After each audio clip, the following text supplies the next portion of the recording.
Camera's on. It's hot, baby. We on. It's hot here in Lake Washington. It's raining. It's been pretty interesting. Actually, Mitch and I are down here for the Crank Fest that's going on, sponsored by PICO Lures. And so we come down here to see some of the big crappie that are going to be caught. Of course, we're thankful to have Will here with us. Hutto, he has Glad to be here. Crappie Brothers Guide Service here on Lake Washington. So it's always a good time to have him on the show because he has a lot of insight to what's happening here on the lake. And also he loves PICO crankbaits. And so this works out pretty good for us. Mitch, of course, this guy, the brainstorm came up with PICO crankbaits. So we'll ask him a few things about that. We'll start with you, Will. Catching fish on crankbaits. Tell us a little bit about it. How do you know whether to use a square bill or the deep diving bill? Well, first of all, I'm going to ride the lake and see where the fish are. We're going to find out what depths they are. We're going to pay attention if the sun's out or if it's cloudy. We're going to have a game plan on what the weather's going to be all day. I've got an app that I look at. And if the fish are going to be any deeper than 5 foot, we're going to run long bills. But, you know, I want to target fish in that. A lot of times the fish in Lake Washington we're chasing are within a 2 foot section. Right. You just got to find out what 2 foot section that is. You think that's an oxygen affected thing or is it a bait affected? It's where they want to be at all times. Okay. Is what that is. And it's according to boat traffic and waves or cold weather or front coming in if they drop down, you know. And we make that decision from riding the lake and just seeing where they are.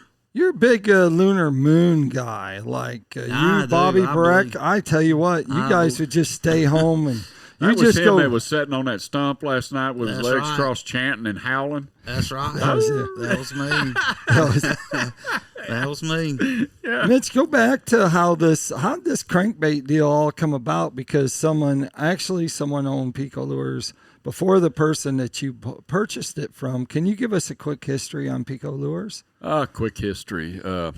Well, a gentleman started this on Padre Island back in the 20s, and he incorporated it when he started building commercially building baits for sale as the Padre Island Company. Henceforth the letters PICO. Right. And as the world progressed and we got into injection molding and stuff, he began making hard plastic baits, the PICO Pop, the PICO Perch, another size of pop, side shad. There's a vast array of hard baits that he's made over the years and spinner baits and what have you. And through different ownerships and everything, what have you, along I come and I have a little bit of background with crankbaits, so I took what they already had and I added a diving crankbait to the arsenal of what PICO has. And bait I'd worked on for a couple of years was the INT to start with, and it was a task to get it to run the way I wanted it to run, because the way it's made, you almost have to bash it against a bridge piling to make it run crooked. It will run. It will run straight. You don't have to worry about tuning this bait. I never have to tune any of the square bills. I have bashed one a time or two across a bridge pile, not necessarily on purpose, but we called it field testing at the time. That's right. Throw it into the rocks. Yeah, well, whatever, you know. And I mean, you got to do something. You got to damage the bait to actually make it run crooked. Catch a lot of fish with it. Yes, and the other thing is the angle that the bait runs in the water. It's virtually snag free because of the angle that it runs, and then there's the sound that it makes. Exactly, because from the square bill to the deep diving. Yeah, this is two different sound patterns for two different water columns. You're putting that INT crankbait down in a 12 to 20 foot range where you don't have the light penetration and all of that, and our colors kind of reflect some of that. This bait also has the golf ball pattern on the sides of it, so that what light there is, it's got more refraction to it. A bass fisherman would reflect on this as in super muddy water using a hammered Colorado blade, to get more light refraction. So that bait's giving more light refraction at a deeper depth. Plus we put the precise size and number of rattles in this thing behind a knocker. The front of this thing has a knocker in it to give it the weight forward and everything. Plus, it makes a solid sound in there, and then it's got the baits that sing behind it. So it's got multiple sound patterns, multiple ways to reflect light. It's got color patterns that play with light refraction when it gets to that depth. Makes it a very, very effective bait. Catch a lot of different kinds of fish too with that. Yeah, not just one species. When you got six rods out, one's got a catfish, two's got a crappie, one's got a 6-pound bass, and the other one's got a yellow perch on it. It's tricking a lot of different fish. You know it's something that fish in general want to eat. What do you think the most popular color is in Mississippi, Will? Man, I love that geezer clown the most. I always have, but sometimes when it's colder water, it just seems like fire tiger. I just like that fire tiger in that colder water for some reason. I knew you were going to say fire tiger. I get caught sometimes and I have 10 rods out and have a fire tiger on every one of them if you don't watch it. Right. But when the geezer clown's working too, same thing. We'll load up on them and just put the numbers of fish in the boat. Water clarity, is that making a difference? Does water clarity change much? Man, once again, Lake Washington, and you can fish these on any lake, but usually I'm talking about Lake Washington.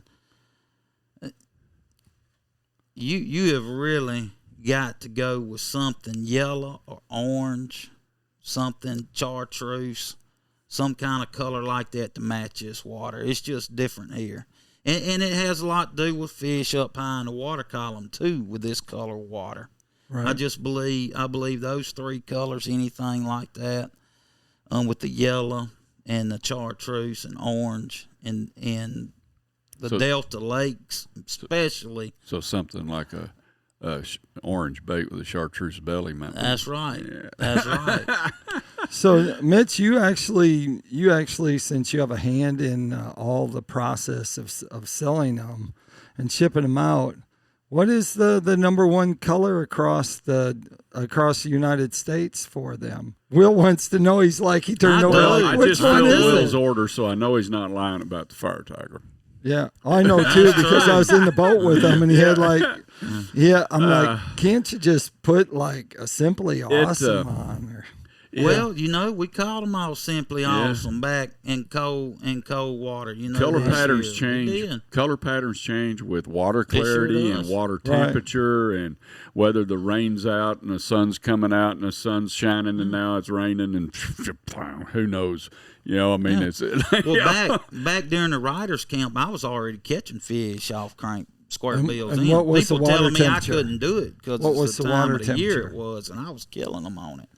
Water temperature was cold, wasn't it? Yeah, man, it was like, we was down to 47 at one point. Well, 2 years ago, we were down here and we watched we sat in a boat and watched the guy catch them in 35 degree, 36 degree water. And we were catching them off the lighter colors, Simply Awesome, and then the white splatterback. I mean, we were catching them off there. James Calloway was here, and he was like, "Will, what they hitting?" And I pulled out my crankbait box and gave him a couple of each and said, "Throw them on." Yeah, and that's the two I gave him, and he caught them on them too. You don't have to give James probably any more lures because I have a feeling he has enough. If not, he will get more. You know how I am, though. I got to give somebody something. So that's probably what that was really all about. Every year that color thing changes a little bit too. I mean the patterns that they run on and everything, like fish hawk. This year, fish hawk and bone orange are hot nationwide this year. And a whole lot of that's got to do with just incessant rain. It just keeps raining, and the water stays mudded up and everything.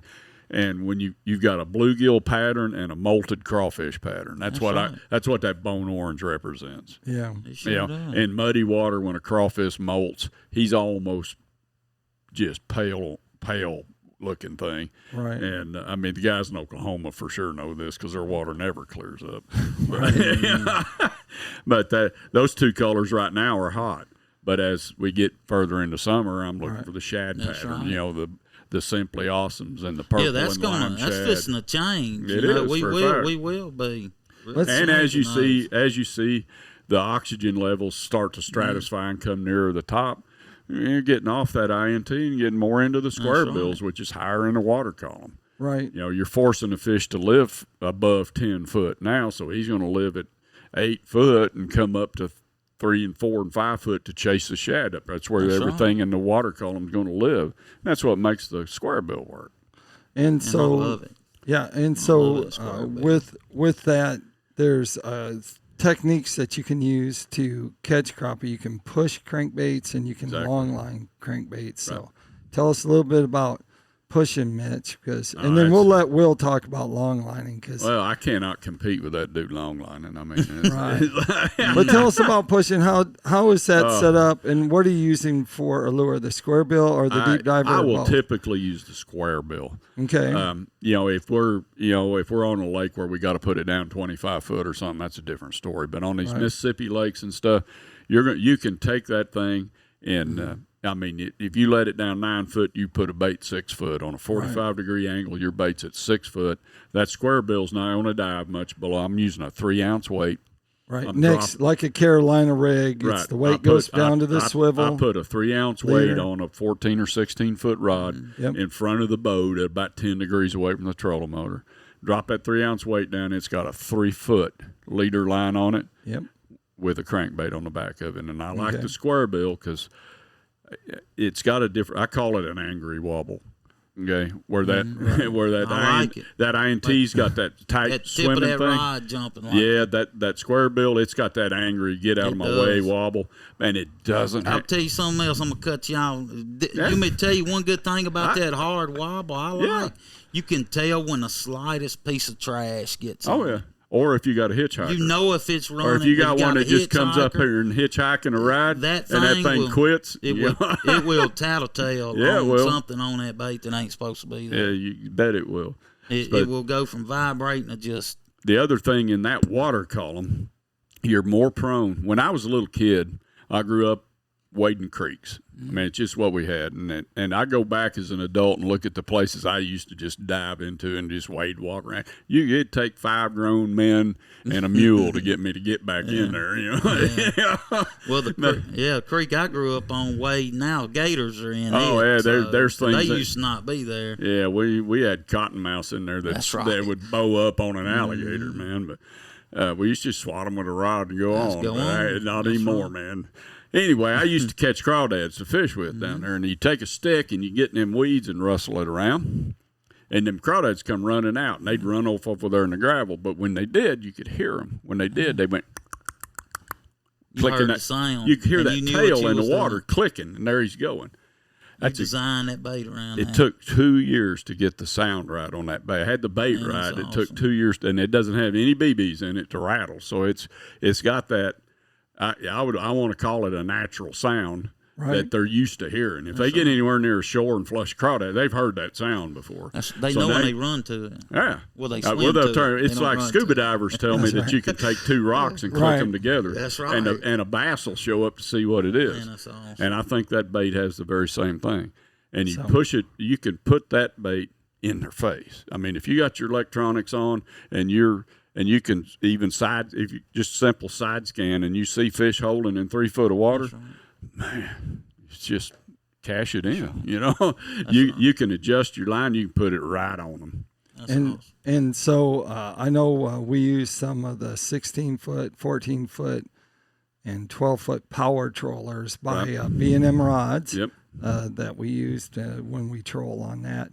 And there's a formula that you can follow of how far down. If your line is down 9 foot, it's 2/3 is the rule. On a 45-degree angle, you're 2/3 of the downside. Yep. So if you go down 12 foot, you're at 9 foot. Right. 15 foot puts you at 12. You know, that's just how it works. Call Mitch if you have math questions. He's really good at math. As long as it has to do with fishing. Not that long. Huh? That weight's right in front of the crankbait, I would think. So the 3 foot's what just gets it totally away from that weight. Yeah, the 3 foot gets it away from the weight. Yeah. You're putting that weight straight down, and then it's going fast enough to put it on a 45-degree angle. That's right. So now you've made a triangle right there. That's right. So if you drop this 9 foot and then swing it back that far, you've lifted it up 3 foot. Okay.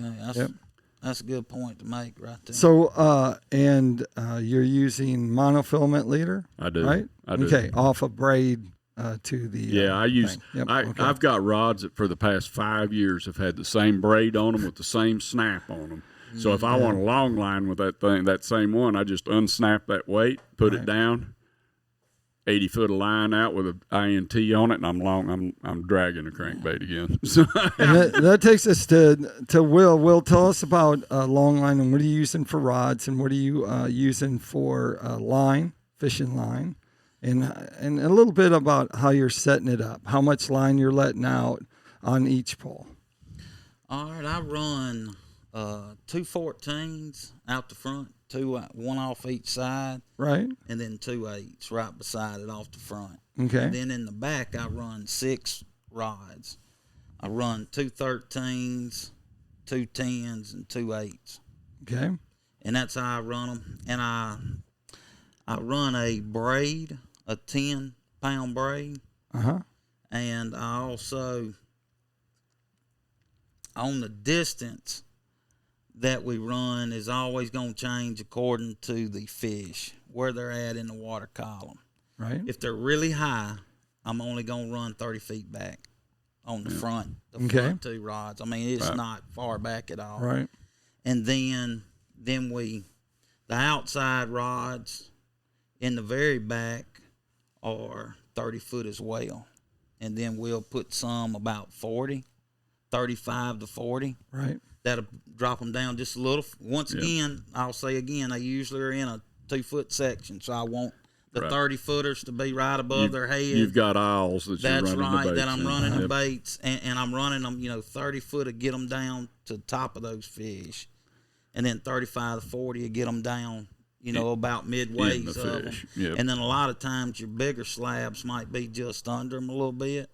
And I'll have, 40 to 45 on the 2 middle poles right by the motor. And that'll get the bait on down, at the bottom of the school. So we're covering that whole 2-foot section. Right. And once again, it's according to how deep they are, how fast I'm going to run. I want to touch on one other thing right there. Somebody's listening is like they're going to peel 30 foot of line off their reel. And they're going to look back there and it's going to be in the whitewater of their boat. Tell them it's going to be close. Well,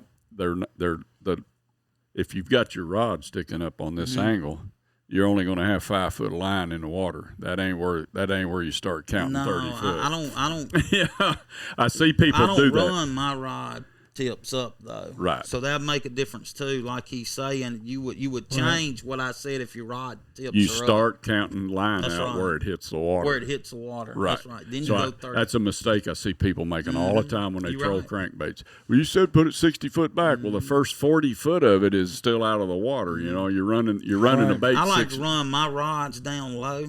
Because Real I close, like the bite when it hits. I can tell. Put the rod tip in the water. First of all, I can tell if it's a crappie on there or a drum or a catfish because the crappie, when they hit, those rod tips are going to come up when they go back. And then they'll slam in like this, and they'll just stay there. That crappie be pulling almost dead. It's not a whole lot of pump to it. Right. Okay, if that's a catfish or a drum, that rod's going to stay down and pump hard. Right. So that's the reason I keep my rods pointed towards the ground instead of up in the sky when I'm fishing. And how embarrassing is this? Tackle time. It's time for tackle time, and it's sponsored by PICO Lures. Gee, It's what almost- would we like to talk about? Catfish bait? I will tell you this. This is honest truth. Mikey, my fishing partners, won't need catfish. He said, we need to go catch some catfish. We need to pull all this crankbait and all these rods off his boat, and let's go in the woods and catch some catfish. I said, well, man, we just caught 10 catfish yesterday while we was crappie fishing. Yeah. I said, why don't we just put the baits out a little further back, go a little faster, dig them square bills a little deeper, and let's see how many we can get. We went home with 39. Yep. 39 catfish. That is with something square I have bills. learned fishing in Mississippi, trolling the crankbaits. That's Tip true of the story. day. If you're catching catfish after catfish while you're trolling, you're fishing too deep. You fishing too deep. Yeah. He was. Shallow them dudes up. He said he wanted a catfish fry, and I said, well, let's go put them out a little further and go Yep. a little faster, dig them a little deeper, and we left for 39. Yep. There you go. There you have it. Crappie was above that. We wasn't even after. Yeah. I don't know if I was supposed to admit that, but we wasn't even after crappie. Yeah. But we did catch a couple big old slabs that were buried in the mud. But that's still We did pretty. catch some bigger slabs off the bottom. I hear people all the time. We went and trolled crankbaits, got 1 crappie and 12 catfish. They You fish too deep, bro. You're too deep. Yep. There you have it. So PICO Lures. If you want to check out PICO Lures, you can go to PICOLures.com and you can check out all the lines. They have a full line of hard baits, and they also have a whole line of soft plastics. Soft plastics, And scope it's eye, for- jig heads, you name it. And they have everything for all game fish, from walleye, stripers, whites, bass. You name it, they got something for every game fish that you're after. And that pretty much does it. Will, if they wanted to find out more about you and your guide service, where would they go? Crappie Brothers Guide Service on Facebook. Okay. And you can call me personally, 601-906-7360. All right. And Mitch, we already know www.picolures.com for you. .com. A lot of choices. It's going to take you a while to look at that one. There you go. There you See have it. everything y'all got. Like we like to end every show, make sure you keep your hook sharp and your lures in the water.